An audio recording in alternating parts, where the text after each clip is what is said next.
yeah, I mean, it's all about just finding the things that you love doing and putting them all together. For me, this Cliff Cruise thing made so much more sense than I could ever realize, and I didn't even realize that, like, if I could put together all my favorite things in one thing, it would be basically the Cliff Cruise. What it is. It's like, what do I like to do? I like to jump off stuff. I like to explore places. I like to hang out with my friends. I like to party. I like to have my friends party with me, and I like to camp, and I like to road trip, and I like making money. So if I can do all these things, what situation could I think of in my head? And it's exactly that, you know?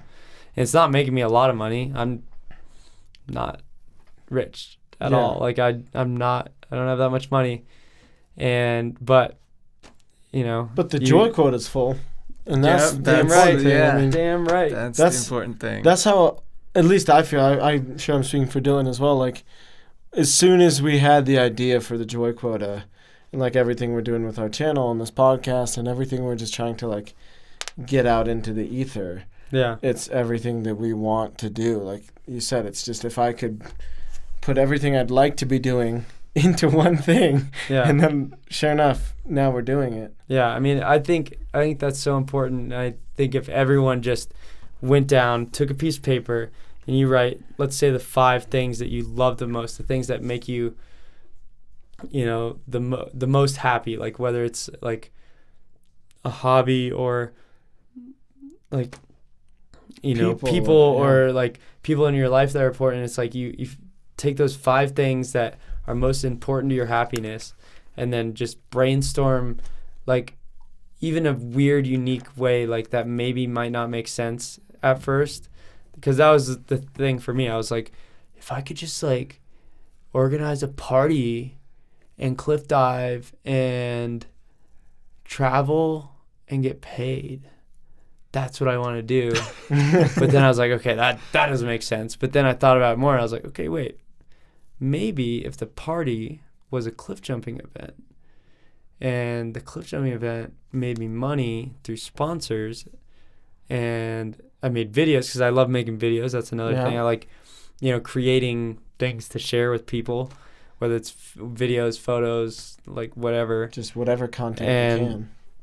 So yeah, it ended up making so much more sense than I ever thought. And I think if people just, maybe the people at home or people listening to this just went home and just, write down 5 things that you love the most or that make you the most happy, like 5 things that make you wake up and be like, all right, we're doing this, then you put them all together and then just try to come up with the weirdest way that you can make money with those 5 things. And maybe you'll come up with something that no one else has. And I don't know. Absolutely. Seems to be working for you. So yeah, it's barely enough to be here and be talking about it. And yeah, it's definitely, just like anyone building like an entrepreneur or anyone building a dream, you guys know it doesn't, you're doing the thing, but you're not quite where you want to be. But you have so much to already show for. You have things that, like, you guys got this amazing setup. This is like, this is incredible to already be this far in it. So you have a lot to show for it. Same with me. I have a lot of stuff under my belt. I have a lot of experience, but I have so far to go to where I want to be. But that's, I think that's a big part of it is like, by definition, if you've written down the 5 things that are important to you and that fill your joy quota the most, and literally like these things all just pour life into you and they get you so excited and pumped up about where your life is going. Yeah. Even if you don't make money for a while or even ever, it would still be massively worth it. Yeah. I think that's the part that's like so easy to look past, because in Costa Rica, like, I doubt anyone would have a problem with that concept. They're like, no, that's just what makes me happy, so I'm going to do it. Yeah. Versus and even if here we get so caught up in like, but like, how do I monetize this right now? How do I immediately figure out a way to where this is making me all my money? It's like, did you not just remember that all of those things are the most important things in your life? Like, enjoy the fact that even if you don't make money right away, you're doing enjoying, what you love. So even if you're struggling, or like you're not necessarily filling the bank account up. It's like you've already fulfilled yourself. Like you're already living your life's purpose. Yeah, and that's what I realized. Like I realized it like almost every day in Costa Rica, especially with the people we would take on tour. There was this one guy. It stuck out to me like none other. It was like a week before I left too, and this guy. We were at this bar, me and one of my friends, and this guy comes up, recognizes us, and he's like, "Yo, you guys were my tour guides the other day. Oh my God, let me buy you guys a shot." And we're like, "Okay, cool, like right on. This guy's cool." And because I mean, we saw a lot of people, so we didn't necessarily recognize him. But we're like, we take a lot of people on tours, but I'm sure we took. Glad you enjoyed it. Yeah, awesome. And he was like so stoked on the tour. He loved everything about it. And he was like, let me buy you guys a shot. You got any friends here? I'll buy them shots. Like this guy was like, just throwing his money around. And he was like just offering to buy anyone a shot. And he was like, who wants a shot? Yeah, get that guy a shot. Whatever, And we start talking to this guy, start drinking with this guy a little bit. And then we get later in the night and he's like, man, he like starts to get real with us. He's like, dude, you guys are so lucky to do what you do. And by this point, he had spent so much money. Yeah. So we're like, dude, like, I don't know. You seem to be doing okay. You got a lot of money. Like he's like, I hate my life, dude. I hate my life so much. I dread it every single day. This is going to be the best week of my year. And this is what I'm going to be thinking about the entire year until I go back. And this is what you guys do every day. And I was like, damn, you're right. Like, I'm not buying everybody shots, but I'm here every day. I'm able to be here every day for months. And he's like, dude, like, if I could go and do it all over again, I would just go travel and go, like, do something like what you guys are doing, being tour guides or doing whatever. And we're like, okay, well, it's nice. It's not, there are downsides. Like, you don't, it's like the money thing is, for sure, like, you don't get paid as much in Costa Rica. Like, I would walk home with like, usually, it was usually at least, $30, I think was like $35 was like the main pay, I think. And then if you get tips on top of that, it's, usually $40 was like an average tip day. So that was good. $80 in a day, that's decent. Sometimes you don't get tipped, sometimes it's a very low tip. So then, walking home with a full day of work with that much money, it's like a little discouraging. But then you also think, okay, the price of living here is cheaper and I don't need as much here. Groceries are cheaper.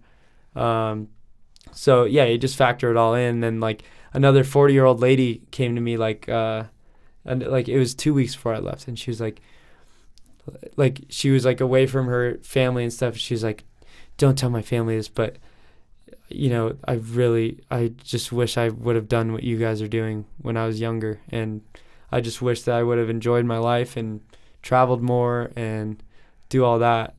And it was another lady who's like super successful, rich family. They have everything they could ever want, but they're, she's not happy because, they spend their whole year waiting to get to Costa Rica for 1 week. Whereas you could live under different circumstances and live in Costa Rica full time. It's just all about how you set your standards of living and stuff.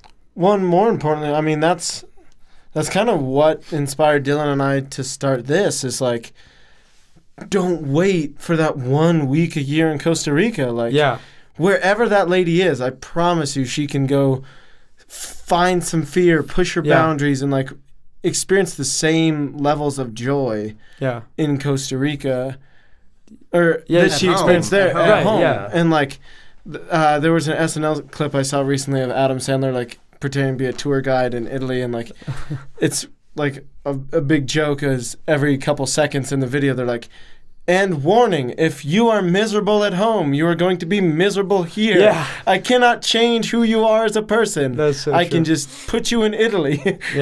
Like if you would like to be a happier person, like work on that. Maybe do therapy, but like coming here is not the solution. And that's kind of what we're trying to do here, is like hopefully help people like that, where they go see that maybe life has more to offer and challenge them to go find those peak moments no matter where they're at. Yeah. Because people always say they want, like, oh, I want to go travel. I want to do this. It's like, do you though? Are you traveling? Your choices aren't saying that. You could be traveling. Do you want to? Because, like, the truth is in the action. Like, if you're not traveling, you don't really want to travel that much. Right. If you're traveling, you make the time hard. for it. It's like I saw this one like meme or something that was on the internet. It's like, you know, we like, if you want to travel more, maybe just try making sandwiches. Mm-hmm. You know, just like you cut back on one part of your life, you'd be surprised how much more abundance you have in other parts of your life. Like, yeah, I don't buy like new electronics every time they come out. I don't have a new car. I don't have I don't buy new shoes all the time. I don't buy new clothes all the time. But and I eat pretty, like, I don't go out that much to eat, you know. But I travel, you know, at least a couple of weeks out of the month, every month on average, you know. I'm always going somewhere, and everyone's like, oh, must be nice to be able to travel all the time and have the money for that. I'm like, I barely have the money for it. I scrape by in my other parts of my life so that I can travel, because that is what makes me happy. If what makes you happy is eating food, then yeah, cut your travel budget, spend more on McDonald's, and you'll be good. But if you want to if you actually want to travel more, then you could, I guarantee there's something that you could cut out of your life that could give you more opportunities or time or energy to do traveling or whatever it is you do want, you know. Yeah, and if eating McDonald's makes you happy, I think there's more problems under. Yes. I mean, we can say at least Shake Shack. At least Shake Shack might make you happy. I don't know. Yeah. But that's a good point. I mean, it goes back to making that list of like the 5 things that are really truly important to you, that really truly fill your joy quota and like get you pumped up on life, and just start making choices that only get you closer to those 5 things. Yeah. Even if you can't like overnight choose to go do all of those things, you can at least start changing the direction you're headed to be pointed towards those things, whether it's friends and family, whether it's food, whether it's travel, whether it's maybe you're just really into like having an old car that you get to restore, but you never actually took the time to start saving for it or even start looking for one, or like it takes a lot of little tiny steps, but it all really starts with that first step of making a list of what's really important to you, and then building the plan around that, instead of what I think a lot of us fall ass backwards into is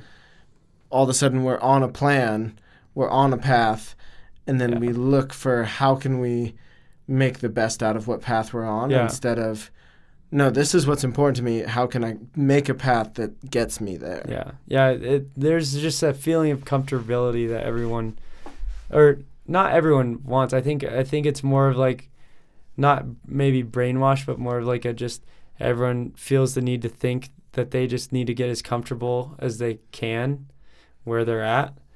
And that's good for some people. If you just start a family, get comfortable, get your house, get settled, you know. But sometimes that's more detrimental. It's more dangerous to be too settled, too comfortable. Like, you know, people just are like, oh, yeah, it's kind of fine now. Like, my job kind of sucks, but I'm kind of making enough money. But if you have something that you've been, like, waiting to do and you've been, like, putting off, and you're just, like, this dream in your mind, like, the time isn't even now. The time's, like, yesterday. You're already late. Everyone's if you've had a dream at all and you haven't acted on it immediately, you're late. Like, it's yesterday that you needed to start doing it. And so, and that's like, you know, I've, you know, moved from where I'm at a couple times. I move like almost every year to a different place. And I think that keeps me on my toes. It keeps me young and flexible with where I'm at and what I can do. And I think everyone should move away from where they're comfortable at least once in their life. Yeah. You know, there's too many people. We encourage that.